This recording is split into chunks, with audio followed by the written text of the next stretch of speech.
Hello and welcome back to episode 4 of our 5-part series. So was hoping to get myself organized and be able to have a beautiful sunset in the background as well as the sounds of the ocean. However, it took a little bit to get myself organized today.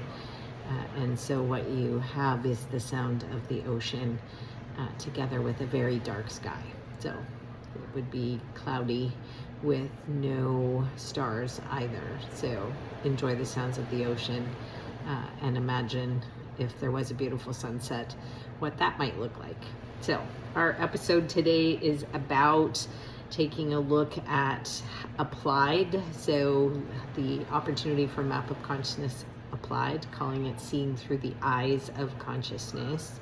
So going to give you a real world example that you can make a connection to and see how the map might look given a specific example. So just going to invite you to take a nice deep breath with me. So deep breath in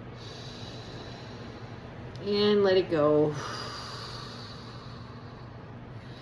And so I want to just remind you that inside of the 12 principles that we were looking at what it would look like to be able to shift from force to power in everyday life. And so as I said before, if you were to think of it from the perspective of it's like a roadmap and there is possibility in all things, let's take a look at what it would look like in action. Because we know that consciousness isn't a feeling, it's a lens. So it's a way of seeing, it's a way of perceiving, it's a way of looking at the world.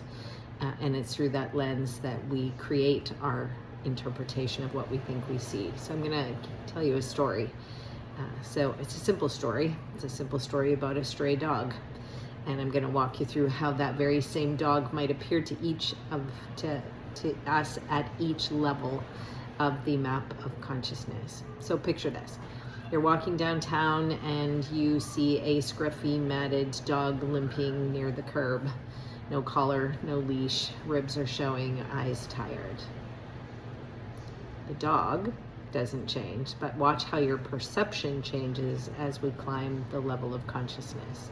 So we're going to start with the lower frequencies, our levels of force. So at 20, so we know calibrating at 20 is shame, you might actually look away in disgust and think to yourself, that dog is filthy. Like, what's wrong with it? And you feel even just embarrassed looking at it. At 30, guilt, you might judge yourself. So I have a part in this, or it's my fault that this happened. I haven't been doing care for the donations that I usually make to rescue organizations and to be able to support and happen, and you feel the sting of self-blame.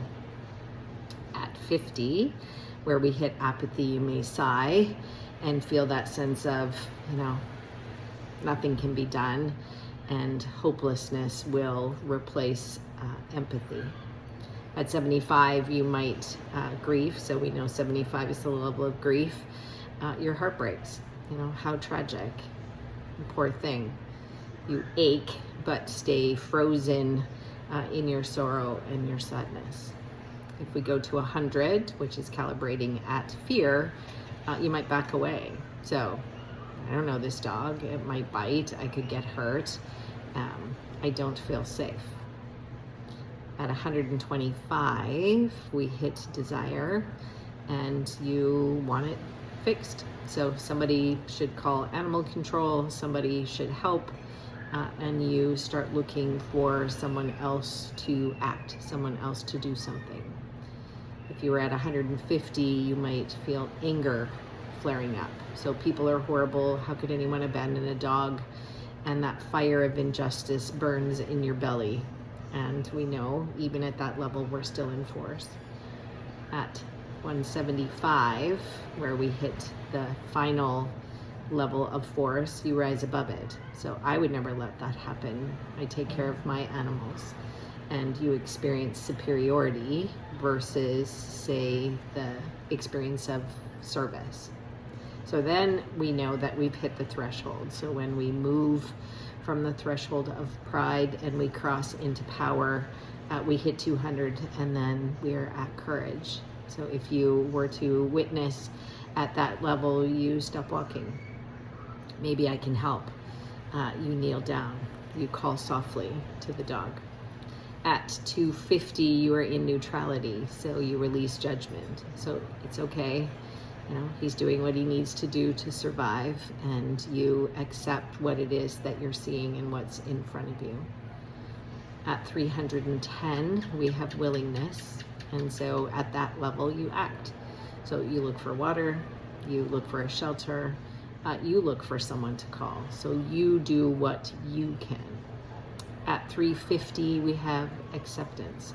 So you can understand the bigger picture. So we all struggle. We all get lost sometimes. You forgive the owners, the system, maybe even yourself.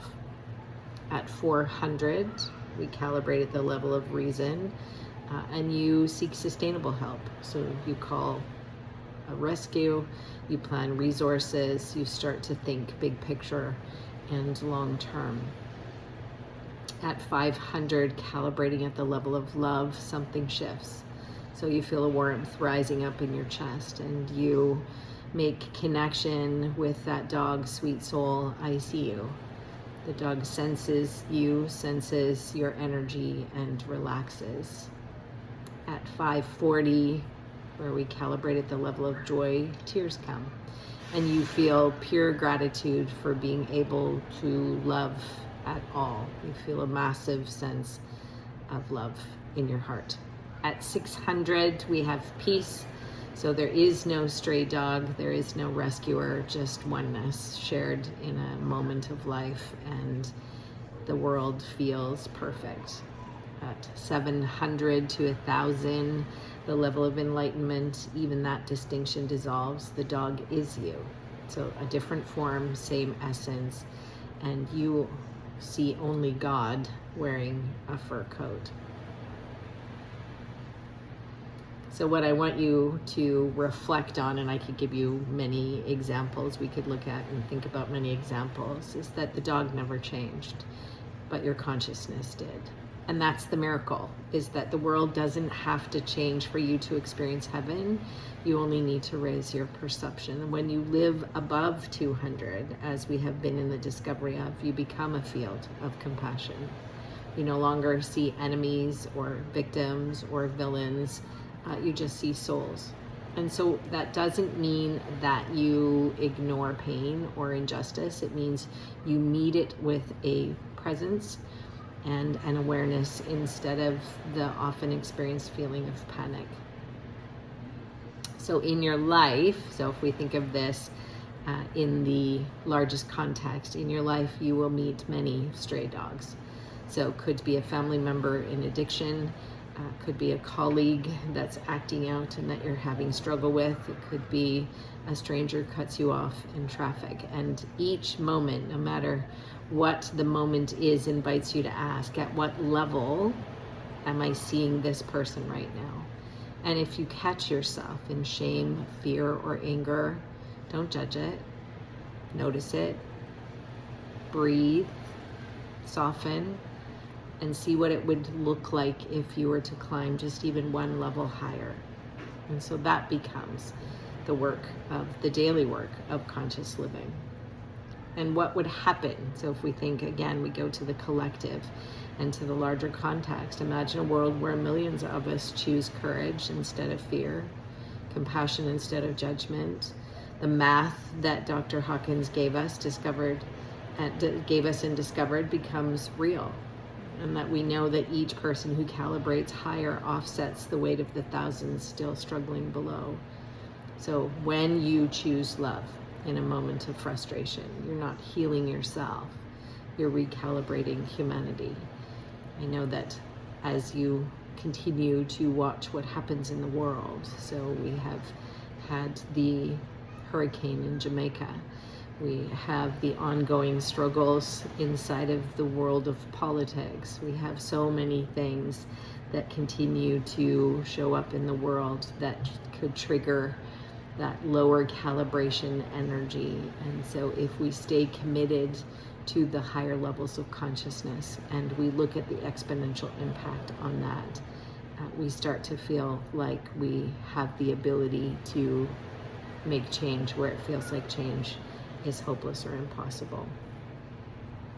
So I'm going to invite you to take a deep breath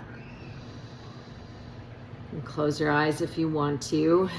And as we close, I invite you to affirm, I choose to see through the eyes of love. I meet the world with compassion, not comparison. I lift my perception and the world transforms before my eyes. I am part of the light that heals.